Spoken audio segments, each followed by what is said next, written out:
Hello friends, कैसे हैं आप सब। हिंदी कहानियां विद सरिता में आपका स्वागत है। मैं आपके लिए बेताल पच्चीसी के अगली कहानियों में से लेकर आई हूँ। 13वीं कहानी और 14वीं दोनों कहानियां इसी भाग में होंगी। दो कहानियां एक साथ हैं इसमें। आइए शुरू करते हैं।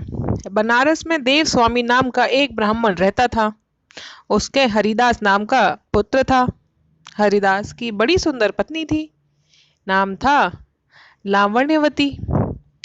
एक दिन वे महल के ऊपर छत पर सो रहे थे कि आधी रात के समय एक गंधर्व कुमार आकाश में घूमता हुआ उधर से निकला।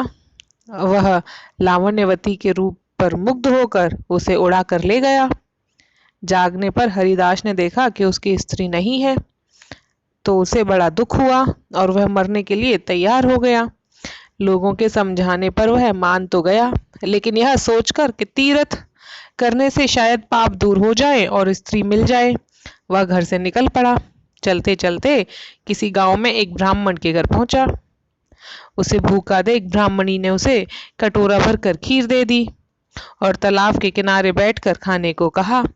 हरिदास खीर लेकर एक पेड़ के नीचे आया और कटोरा वहां रखकर तालाब में हाथ मुंह धोने लगा।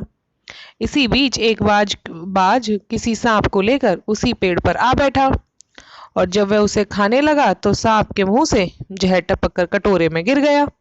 हरिदास को कुछ पता ही नहीं था। वह उस खीर को खा गया। जहर का असर होने पर वह तड़पने लगा और दौड़ा दौड़ा ब्राह्मणी के पास आकर बोला, तूने मुझे जहर दे दिया। इतना कहने के बाद हरिदास मर गया। पति ने यह देखा तो ब्राह्मणी को ब्रह्मघातिनी कहकर घर से निकाल दिया। इतना कहकर बेताल बोला, राजन बताओ कि सांप, बाज और ब्राह्मणी, इन तीनों में अपराधी कौन है। राजा ने कहा, कोई नहीं। सांप तो इसलिए नहीं क्योंकि वह शत्रु के बस में था। बाज इसलिए नहीं क्योंकि वह भूखा था, जो उसे मिल गया उसी को वह खाने लग गया। ब्राह्मणी इसलिए नहीं कि उसने अपना धर्म समझकर उसे खीर दी थी और अच्छी दी थी। जो इन तीनों में से किसी को दोषी कहेगा वह स्वयं ही दोषी होगा। इसलिए अपराधी ब्राह्मणी का पति था, जिसने बिना विचारे ब्राह्मणी को घर से निकाल दिया। इतना सुनकर बेताल फिर से जाकर पेड़ पर लटक गया। राजा को वहां जाकर उसे लाना पड़ा। बेताल ने चलते चलते नई कहानी सुनाई। फिर बेताल ने उसको 14वीं कहानी सुनाई। 14वीं कहानी मैं आपको सुनाती हूँ, जिसका शीर्षक है चोर जोर जोर से क्यों रोया और फिर क्यों हंसा। आइए शुरू करते हैं। अयोध्या नगरी में वीर केतु नाम का एक राजा राज करता था। उसके राज में रत्नदत्त नाम का एक साहूकार था, जिसके रत्नावती नाम की एक कन्या थी। वह बहुत सुंदर थी। वह पुरुष के भेष में रहा करती थी कि किसी से भी नहीं करना चाहती थी। उसका पिता बड़ा दुखी था। इस बीच नगर में खूब चोरियां होने लगी। प्रजा दुखी हो गई। कोशिश करने पर भी जब चोर पकड़ में नहीं आया तो राजा ने स्वयं स्वयं पकड़ने के लिए उसे निकला। एक दिन रात को जब राजा भेष बदल कर घूम रहा था तो उसे परकोटे के पास एक आदमी दिखाई दिया। राजा चुपचाप उसके पीछे पीछे चल दिया। चोर ने कहा, तब तो तुम मेरे साथ ही हो, आओ मेरे घर चलो। दोनों घर पहुंचे। उसे वहां बिठाकर चोर किसी काम के लिए चला गया। इसी बीच उसकी दासी आई और बोली, तुम यहाँ क्यों आए हो? चोर तुम्हें मार डालेगा, भाग जाओ। राजा ने ऐसा ही किया। फिर उसने फौज लेकर चोर के घर को घेर लिया। जब चोर ने यह देखा तो वह लड़ने के लिए तैयार हो गया। दोनों में खूब लड़ाई हुई। अंत में चोर हार गया।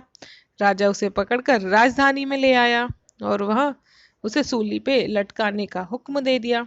संयोग से रतनवती ने उससे देखा तो वह उस पर मोहित हो गई। पिता से बोली, मैं इसके साथ ही ब्याह करूंगी, नहीं तो मर जाऊंगी। पर राजा ने उसकी बात नहीं मानी और चोर को सूली पर लटका दिया। सूली पर लटकने से पहले चोर पहले से तो बहुत रोया, फिर खूब हंसा। रतनवती वहां पहुंच गई और चोर के सिर को लेकर सती होने के लिए चिता में बैठ गई। उसी समय देवी ने आकाशवाणी की, मैं तेरी पति भक्ति से प्रसन्न हूँ, जो चाहे सो वर मांग ले।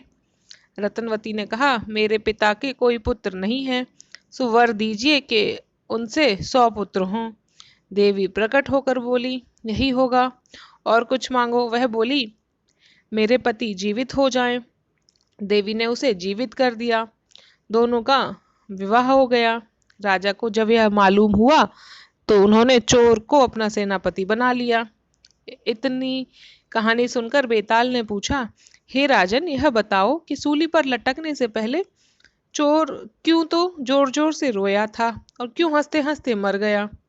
राजा ने कहा, रोया तो इसलिए था कि वह राजा रतन दत्त का कुछ भी भला न कर सका।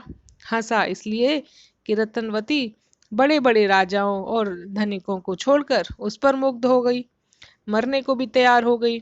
स्त्री के मन की गति कोई नहीं समझ सकता। इतना कहकर बेताल गायब हो गया और पेड़ पर जा लटका। राजा फिर वहां गया, उसे लेकर चला तो फिर रास्ते में उसने एक और कथा सुनाई। 15वीं कहानी मैं आपको अगली वीडियो में आपको सुनाती हूँ।